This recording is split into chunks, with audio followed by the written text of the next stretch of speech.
for a really cool picture to change.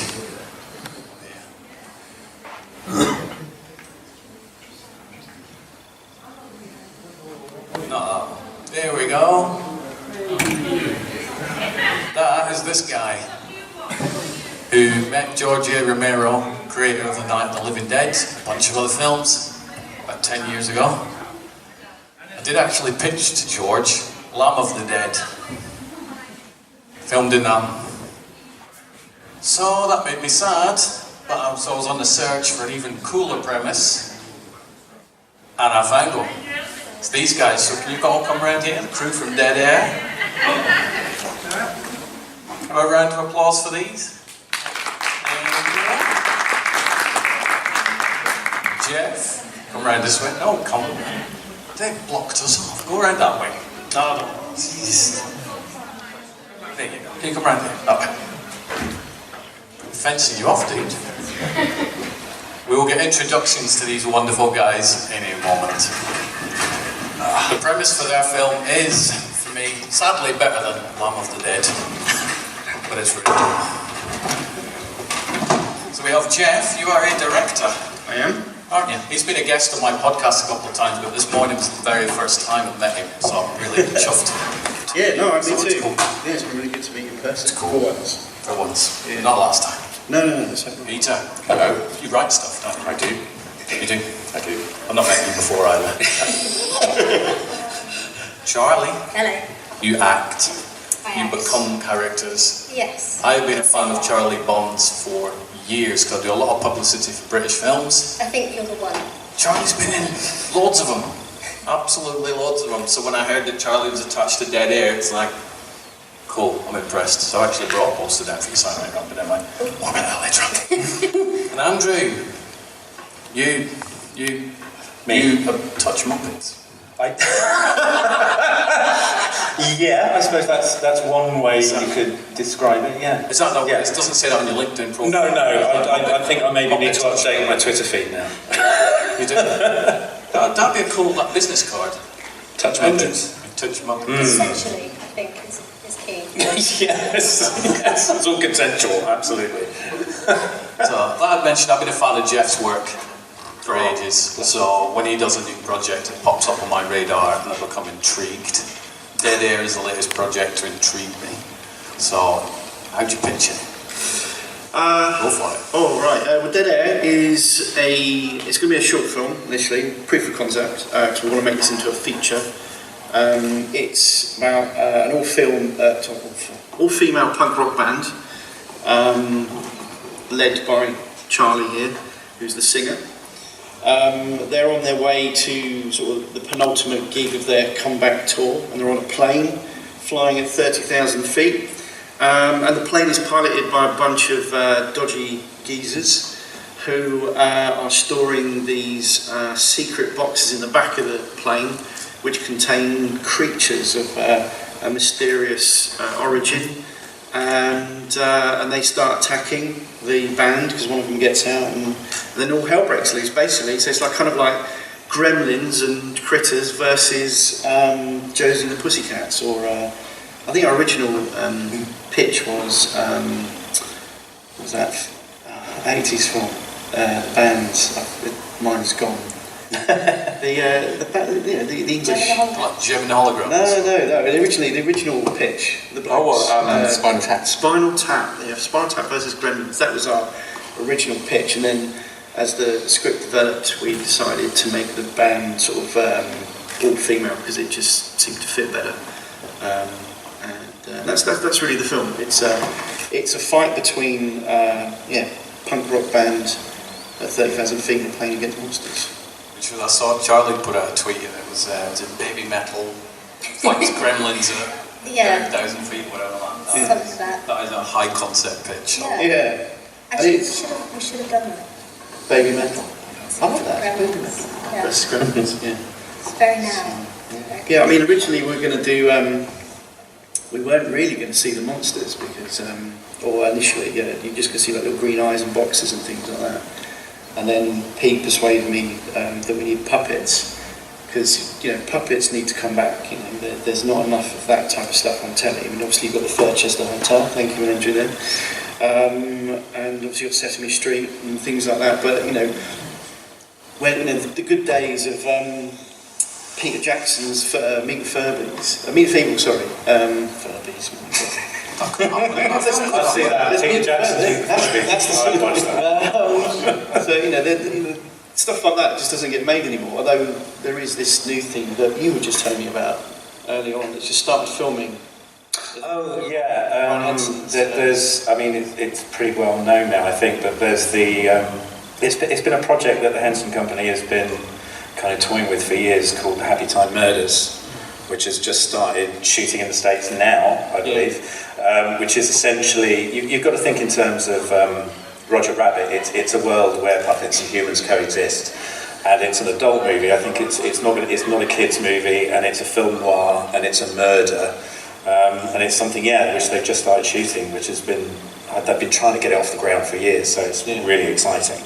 So stuff like that, there just needs to be more of it. So this is one of the reasons why we're doing what we do. It does. I mean, when I sort of started researching Dead Air, it was to cope with the fact that it's real puppets. It's exciting people, isn't it? Rather than if you were to go, oh, it's CGI creatures, people go, premise looks cool. I mean, CGI has its place, of course, but practical effects is king, in my opinion. We don't use it enough. So we decided that we were going to go almost as 100% practical. I mean, there might be some digital touch-ups here and there, but everything that we're shooting is going to be live there and then. So what people don't really know too much about, which because we've been doing sort of a campaign towards the film, is that what happens when the creatures attack the humans is they turn into adult-sized versions of these little creatures, and Charlie is the first person to get attacked. Spoiler.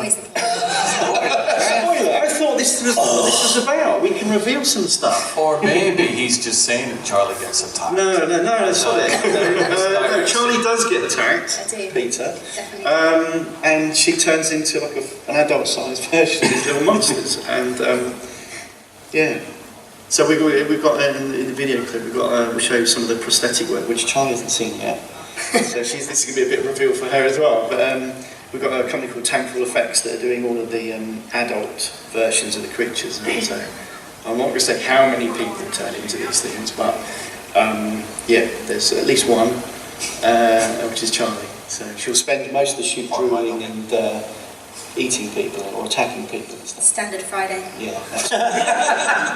So was it always a conscious decision to make it a short film? So you've done a lot of short films. I have. This was our original intention was just to do a fun short film, and it always was. But I mean, I could tell you the whole story behind it, but it will be here for a long time, and I don't think we've got it for a long time. So it was originally going to be a zombie movie, which kind of then, zombies have been done to death a bit lately. So we said, let's make this our own, and that's where we came up with this new creature design. So I don't know where I'm going with that. Good night. What was the question again? So the question was it always a conscious decision to make it a short film? Exactly. I remember this. Yes. Next question. No, it was. But as the film developed and we got more and more into it, then we thought, actually, this would be amazing as a feature. And then, so halfway through the development of the short, Pete said, we decided that Pete would then write a feature-length version of it, which is still underway. Yeah, but and so the idea is that once we've finished this, we'll go around to all film festivals, try and create as much buzz as we can over it, and then people will hopefully, think what an awesome idea, and then throw us more money to turn it into a feature. So. Because you run one crowdfunding campaign for the production part. We did, yes. How horrible was crowdfunding? Isn't it? It's stressful as anything. I've never experienced stress like it, and it was me and Pete doing it, and lots of other people were sort of chipping in as best they could. So horrible 6 weeks. But we we got there, so it was worth it in the end. So we're here now. So it's not over though. No, It's never. it's never over. No, it's never over, is it? Give us your money, It'll get there. please. So you have set one up a minute on this so people can help and get involved. Yes, I mean we did a successful crowdfunding campaign. We got the target that we needed to get the film shot, which is we actually go start shooting Monday. Monday. Up bright and early on Up bright and early Monday morning. We're shooting at a place called Black Hanger Studios, which is where they did all the Rogue One reshoots, and they were supposed to do. They did a lot of Doctor Who there. But we do some Mission Impossible 6, but I think that they ended up moving to another studio for that. But we're shooting there we're there for a week, and then we're moving to a location for one day. Because they've got this huge Boeing on their premises, and I know the guys who run it and said that, can I use it? I said, yeah, give me a deal. And, so we're shooting Monday. Remember we spoke about it on the podcast, it's full plane. Yeah. It's pretty cool. I mean, we've got this whole plane it's got no wings, but it's, the whole plane's there, we're just going to have it and do what we want with it. So I have a feeling they're going to get rid of it not long after we finish, so we can cake it with blood. Nice. And not have to worry about getting the cleaning bill afterwards. So there's always a worry, because we're looking to get special blood that doesn't stain, which was it's a weird concept. You're just trying to find fake blood that doesn't leave marks. Not really a shop on a high street. No, not really. But there are people that specialise in it, which is a really odd thing to specialise in. But there you go. There obviously is a market for it. What was it like having your prosthetics done, Charlie? Because I saw some of the updates, I think, with full face body masks, or was it you that got yours done? Pitched it to me as a terrifying experience. I've never had a live casting before, and then you'll be trapped in there for a couple of hours, a tiny little hole for breathing. It was like having a facial. It was brilliant. I don't know what I was worried about. Just sort of sat there, didn't have to talk to anybody for a little while, just getting my little zone, little antisocial. So wow. That's not. This is Joanna, one of the other members of the band. So now you know that Joanna is a monster, eventually. Oh dear, we've revealed something. So this is the... Joanna gets attacked by Charlie in the film. You can see it there. Oh, I can. Yeah. So this is another member of the band that gets attacked. Is that Kate? That is Kate. This isn't quite finished. These are sort of early stages of having the design work done. This is an actress called Kate Speak, or you might know her as Kate Marie Davis. This is Joanna. So these are some of the work that Tankful Effects are doing to make them look like they're starting to turn into these creatures. I know we've got pictures of Charlie. Yeah, Charlie's in the video. It might be worth playing the video. Yeah, we'll put the video on there. Yeah, that'd be good. It's actually a really nice experience having a face life cast, because you have this moment where you're completely solitary and you're in your own head, and normally, having had prosthetics done previously just applied straight to your face, you're on your phone or you've got a script in front of you, so you're busy.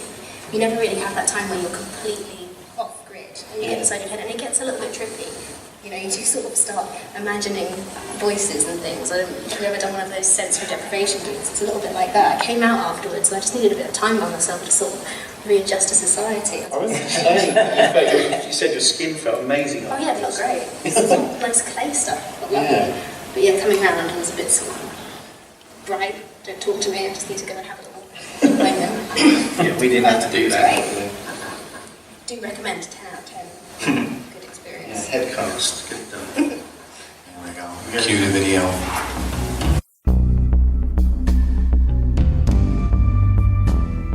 With every other film I've worked on, there have always been shots or scenes that I've been really, really looking forward to, whether it's because there's some awesome visual effects in it, or because I think it's going to be really powerful, or maybe the camera work is going to be spectacular with drones and cranes flying around everywhere.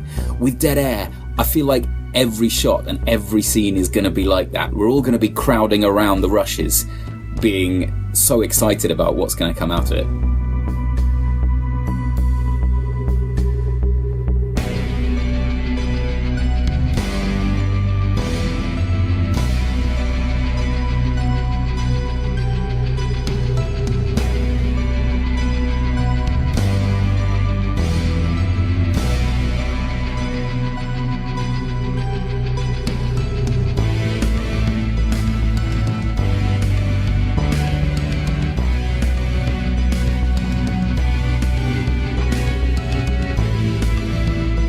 as an actor, when you're considering taking on a project, you ask yourself two questions.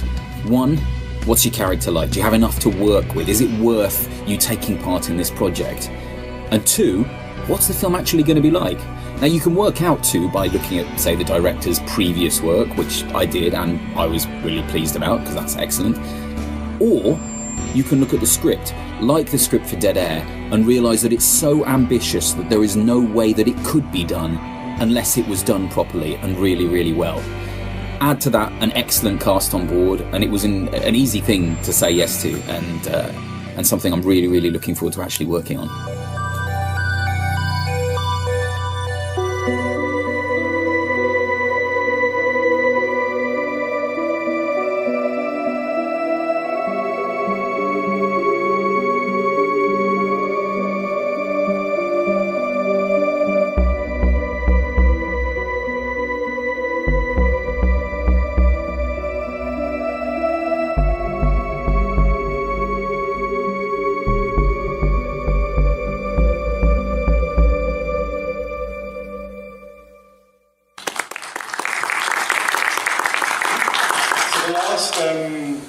Series of shots you saw of the prosthetic, that's Charlie. That's the first time she's seen that, so that's kind of yeah, sort of reconsidering.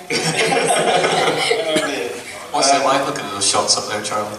Oh, I mean, it's great. From the start, I've seen all the concept art, and that was what lured me into the project anyway. I mean, it's a fantastic concept, and the art just hooked me anyway. I'm a bit of an old school 80s movie fan, so that was brilliant. But actually seeing the process from start to finish of all of the pre-production and seeing us, I didn't know anybody took pictures of us in live cast.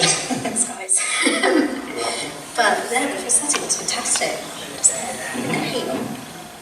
Something I'd like to go under though, but like I say, it's good to sort of round off to speak to anybody for a few hours. Oh, that's great. I've been wearing it for Sci-Fi Wales next year. Good. Yeah. This has all been recorded, so we're shooting a film here, by the way. That's why I'm holding the camera. So more about that later on. We need to talk puppets. We do. So I think Andrew's been along with Andrew's, so let's bring one of Dave's apps out. Get Dave. Let's get All of the puppets in the film are called Dave. This will probably be Dave 1. It's Dave 1. There's still a bit of work to do. Still lots of work to be done. Hey. Hello, Dave 1. Wow, okay. Let me just put Dave 1 on. Give me a second. So Dave, just to say a little bit of background on Andrew, if you don't know who he is Fergus Fuzz in Furchester Hotel. If your kids watch Furchester Hotel and see the Scottish guy, that's Andrew. But and this is Fergus Fuzz being controlled. Or controlling Dave. Elmo's uncle controlling equipment. Yeah. Okay, that's kind of weird. I'm trying to find my hook for the ears. I can't for the moment. The ears do work as well. The ears have got a little tilt and bend to them, so. And the eyes glow green. And the eyes glow. I mean, the thing about puppets and what attracted me to this project is just the fact that, growing up like I did in the 70s and 80s, it was all about creature features and all the creatures in Star Wars, Doctor Who and Labyrinth and Dark Crystal and things like that. And I'm not going to pretend that there aren't limitations to puppets. There are. Obviously, you can't do as many things physically with them that you can do with CGI these days. But what that means is that directors like Geoff and coordinators like me, when you're filming them, you have to be really creative in the way you shoot them. And very often you can get effects and shots that you probably wouldn't have tried to get in the first place, but you're working against the limitations of the puppet. I was talking to Pete and Geoff the other day and saying the thing about working with puppets is you might find it frustrating in some respects. You'll want to achieve a certain kind of effect and you might not be able to because there's a rod-in shot or for some reason the puppet doesn't look great side on, but you'll also find that you can get things that you never expected. And it's that element of surprise that you get when you've got a physical puppet on set and an accident happens and something fun and exciting comes out of that, which you can't really replicate with CG, where it's all pre-planned and programmed in and the shots are perfect. Again, I'm not bad-mouthing CG, it's a wonderful tool, but I don't think it should be at the cost of prosthetics, physical puppets.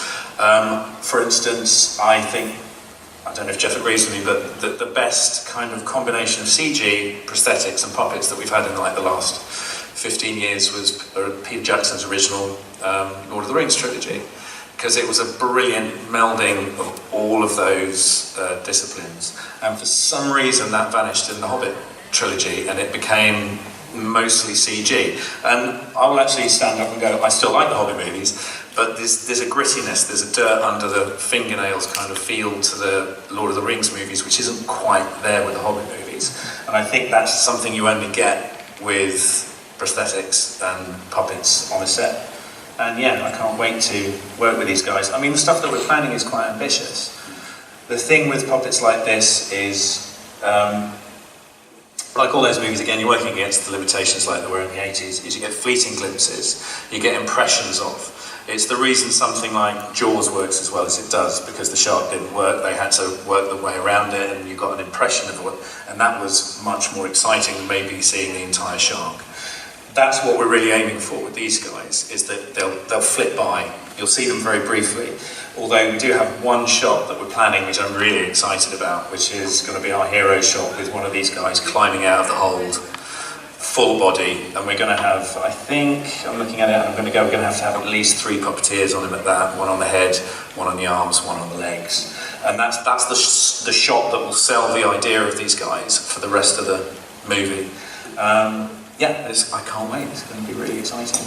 Yeah. And Dave's really pleased as well. Dave's very quiet, doesn't say much, doesn't he? No, sorry, he didn't ask me a question, so I can't say anything. Oh, he's one of those. Nobody's asked for my autograph yet. Is Dave charging for autographs? Or? Yes, £25 for a 10x8. That's fair, right? It's about average price. How much are you charging? Oh, sorry, she's gone. She's gone. That's fine. It's going to be fun next week. Now I know what you're going to be like. You have a bright red. So terrifying, so adorable. Terrifying but adorable. So does Dave have an agent, or is he? He will have by the end of the shoot, I think. I have a restraining order from Charlie, which I think that's very that might happen possible. as well. Well, the thing is, he's got to attack Charlie at some point.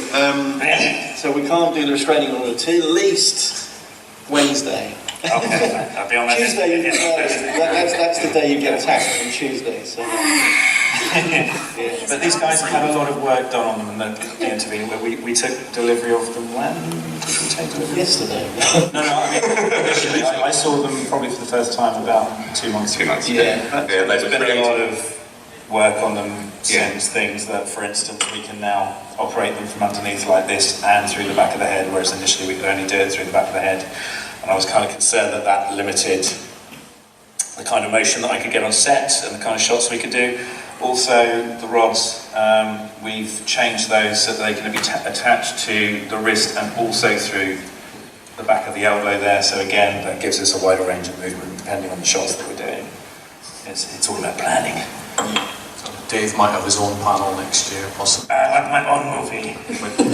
Somebody's hand up his bottom with the other way. Yes. Yeah, we also got like these really horrible bright green lycra suits for Andrew's team, so that the I'm not wearing we can, if they wear them, then we can digitally erase them. That's probably the most amount of CGI we'll be doing is just using that to remove the puppeteers from the shot. Yeah, I mean, and that's the other thing. It's what I like about doing projects like this, and the fact that stuff like this is kind of coming back into vogue at the moment, mostly because all the kids that grew up in the 70s and 80s are now kind of in positions of power in movie studios, is that you can, there's a kind of gut reaction. I've been involved in a few TV shows where the gut reaction is, does it have to be puppets, why can't it be CG? And you go, well, it sounds more complicated, and in certain respects it is, but with the computer technology we've got these days, with green screen and stuff like that, it's so easy to remove puppeteers from the shots. And also you don't need them in a single shot. I'll bring it up briefly, but I worked on a pilot last year for a new Jerry Anderson project called Firestorm. And they were worried about having to do quite a lot of post-production, getting rid of rods and getting rid of us in our green suits and stuff. But actually I would say about 80% of the shots we were actually able to mask the rods and hide the puppeteers. So then you can go to the money people and say, but look, it's all in camera. it's all done on set, and once it's in the camera, it's done. You grade it, you edit it, and you've got it. That's really all the post-production that you need. But there is a kind of resistance still to puppets, but I think the tide is turning slightly. Yeah. I mean, it's partly why I contacted you when I saw this project. Yeah. I saw it on Kickstarter initially, and I was like, oh my god, Gremlins on a plane! I really need to be involved in this, because at that point there was nothing like that happening. I know that they've just recently announced a possible Gremlins sequel straight reboot, and I know that they've been very vocal about the fact that it's going to be practical puppets rather than a lot of CGI, which is great, because that's essentially where the fun is. Like that. So we might see like Dave doing a bit of a cameo in there.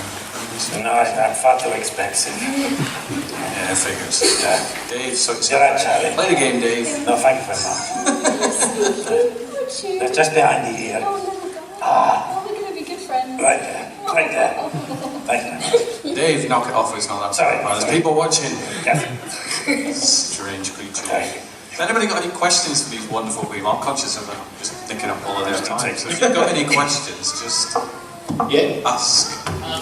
With things like Stranger Things, the amount of horror films that's now being moved on to it, I mean, this is the best time for doing stuff like this. I mean, one of my favourite films from the 80s was Critters, which goes to all topics. Yeah. So why is this going to be a feature-length film? Because it's been brilliant. Well, that's the whole point. We want it to be a feature-length film, but it's just trying to get the money. So we decided to do a proof of concept film, because it originally was always going to be a short film anyway. It just kept evolving, but we just knew that the struggle to get the cash to make it into a feature would be really hard, really expensive too.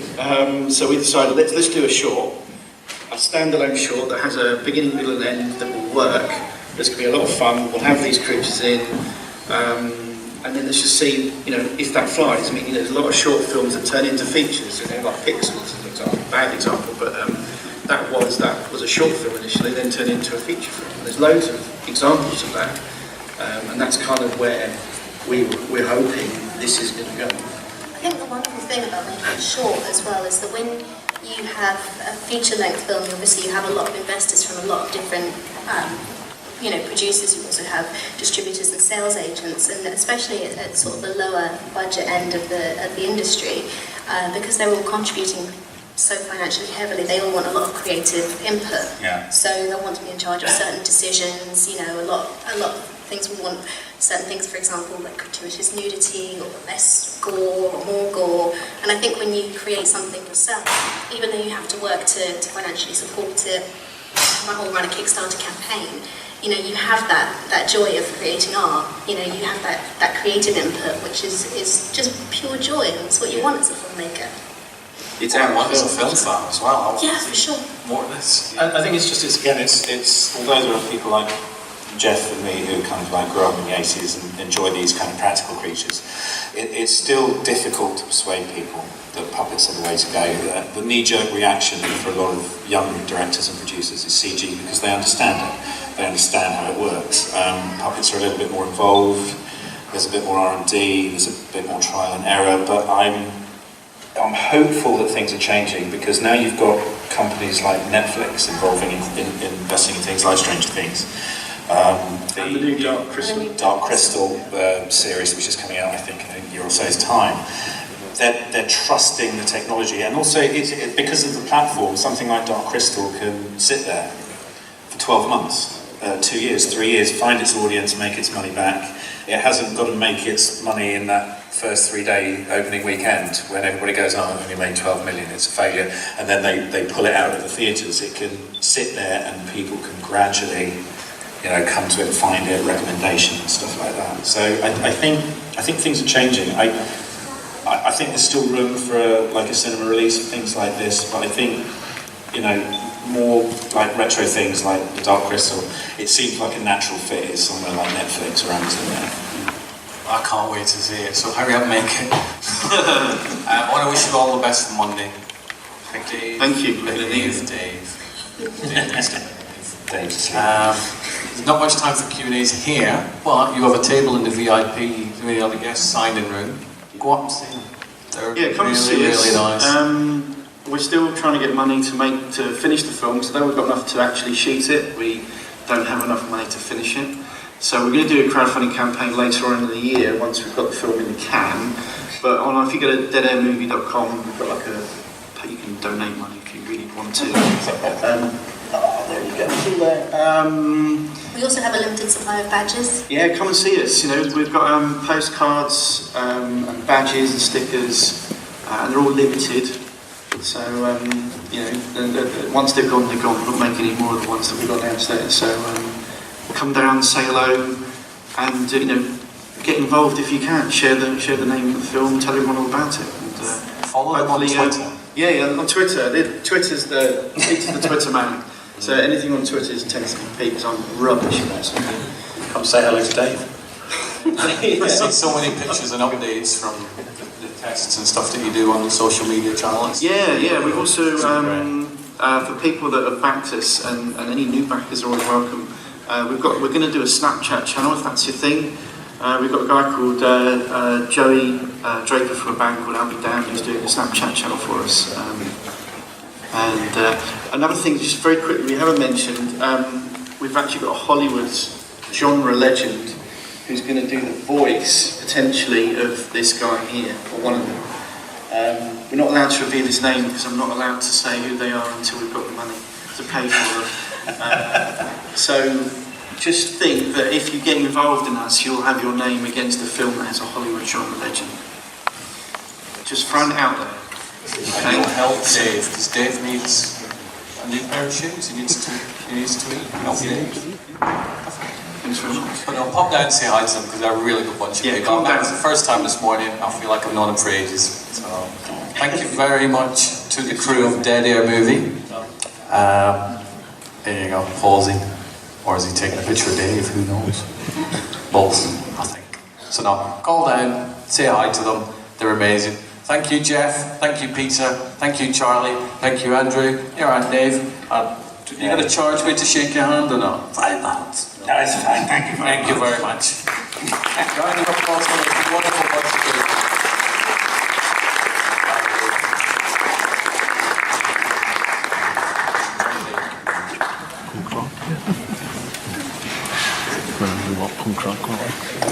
There we go. Can't wait to see this movie.